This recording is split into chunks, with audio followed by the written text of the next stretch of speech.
The world was 60 seconds away from nuclear war. Missile alerts were flashing. Radar systems showed American warheads approaching Soviet airspace. Inside a classified command bunker, warning sirens cut through the silence of the night. The Soviet protocol was clear: retaliate immediately. One man had to decide: launch and begin World War III, or wait and risk being catastrophically wrong. It was September 1983. The Cold War was at one of its most dangerous peaks. Just weeks earlier, the Soviet Union had shot down a Korean passenger jet, killing 269 civilians. The United States had responded with military pressure. NATO was preparing massive nuclear exercises in Europe. Both superpowers believed the other might strike first. Trust was gone, communication was strained, and paranoia ruled global politics. In that atmosphere of fear, early warning satellites suddenly detected what appeared to be a U.S. nuclear launch. 5 intercontinental ballistic missiles, confirmed by the system, verified by the computers, marked as an incoming attack. According to doctrine, there was no time for debate. A counterstrike had to be authorized within minutes. If the Soviets waited too long and the attack was real, their retaliation capability could be destroyed. This was the logic of mutually assured destruction, the terrifying balance that kept the peace by guaranteeing annihilation on both sides. Inside the bunker, officers stared at glowing red screens. The countdown was real. The tension was suffocating. Every second mattered. And in that moment, the fate of millions, perhaps billions, rested not on a president, not on a general, but on a single duty officer. The system insisted the attack was real. Military training demanded immediate response. But something didn't add up. If the United States were launching a first strike, why only 5 missiles? The clock kept ticking. History was about to hinge on one decision. The officer on duty that night was not a politician, not a high-ranking general, not a man trained to command armies. He was a systems analyst. His job was to monitor the Soviet Union's early warning satellite network, a system designed to detect an American nuclear first strike within seconds of launch. The technology was new, recently deployed, considered advanced, but not infallible. The Cold War had entered a phase of technological escalation. Both superpowers had invested billions into faster detection systems, automated retaliation protocols, and streamlined chains of command. The logic was simple and terrifying. Whoever responded first might survive. And survival depended on speed. That speed came at a cost. Inside the Serpukhov 15 bunker just outside Moscow, the atmosphere changed instantly when the alarm sounded. The word launch flashed across the screen in red. Then the confirmation code followed. The system classified the threat with the highest level of certainty. Confidence level, high. 5 missiles. Trajectory, United States to Soviet territory. Impact time, minutes. Protocol demanded immediate reporting up the chain of command. From there, the information would reach the Soviet leadership. A retaliatory strike could be launched before the American missiles even hit their targets. This was not theory. This was the doctrine of nuclear war. If the alert was real and the Soviets hesitated, their command centers, missile silos, and air bases could be destroyed in the first wave. Waiting could mean annihilation without response. But if the alert was false and they retaliated anyway, the consequences would be irreversible. The early warning satellites worked by detecting infrared heat signatures from missile launches.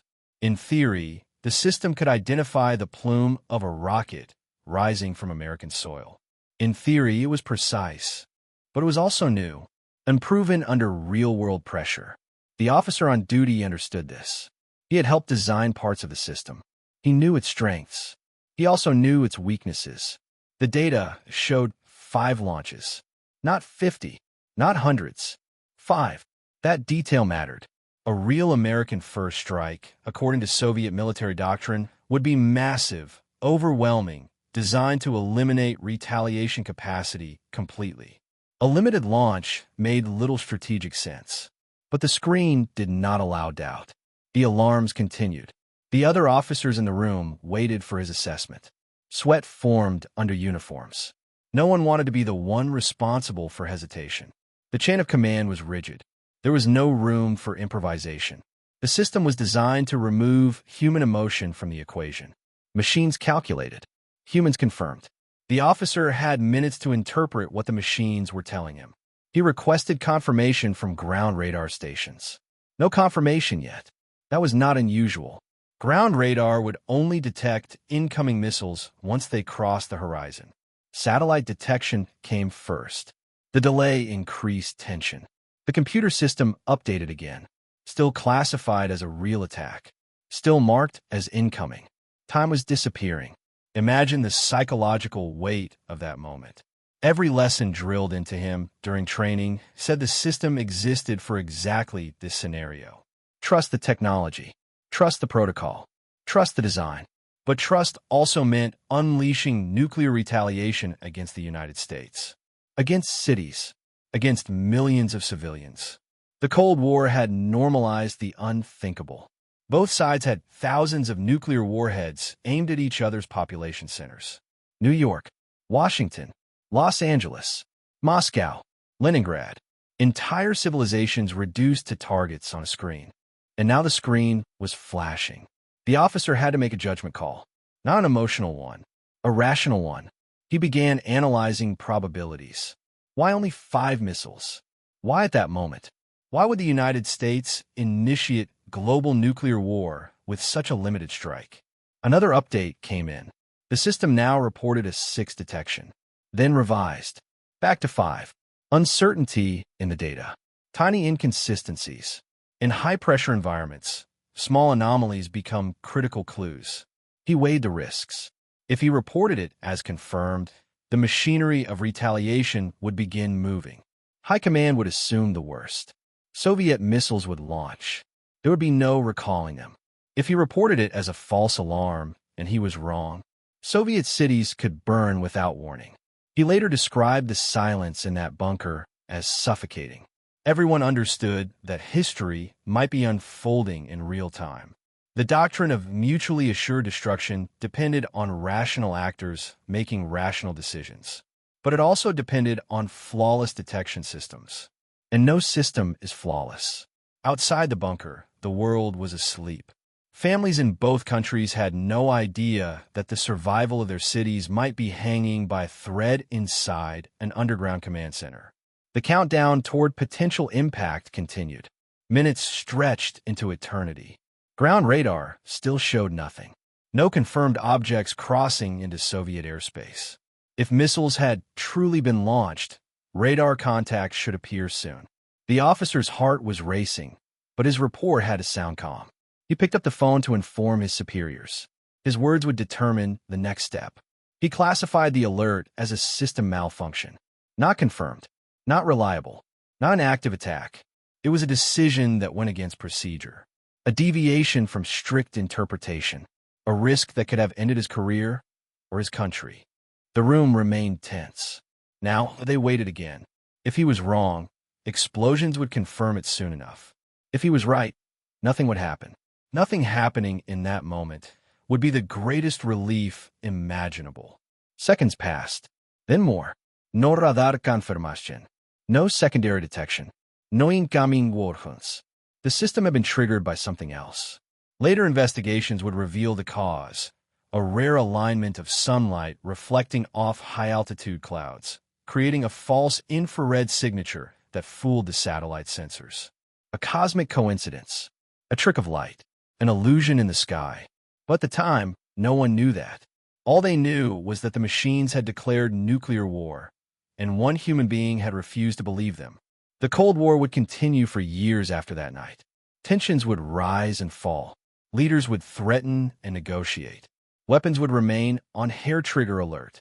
But for a brief window in 1983, the path toward global nuclear catastrophe was opened, not by aggression, not by ideology, not by political calculation, but by a technical error, and by the terrifying possibility that automation might outrun human judgment.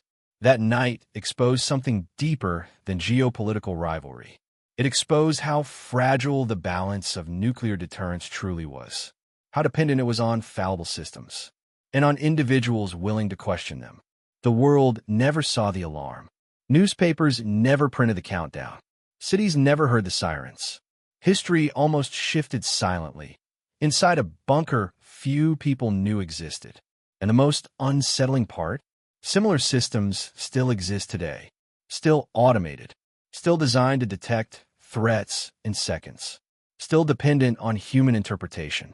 The difference between peace and catastrophe can sometimes be measured not in ideology, but in minutes. The world never knew how close it came. No sirens in the streets, no emergency broadcasts, no final warnings.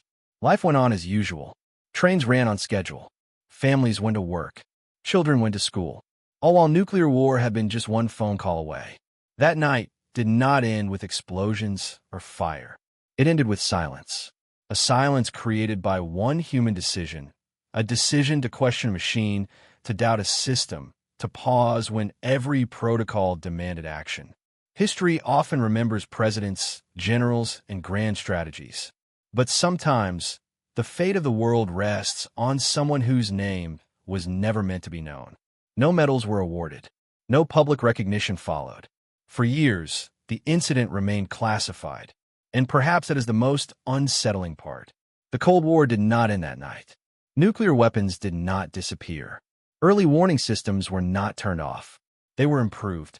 They were automated. They were made faster. Which raises an uncomfortable question. If technology failed once, if sunlight and clouds were enough to simulate nuclear war, what happens next time?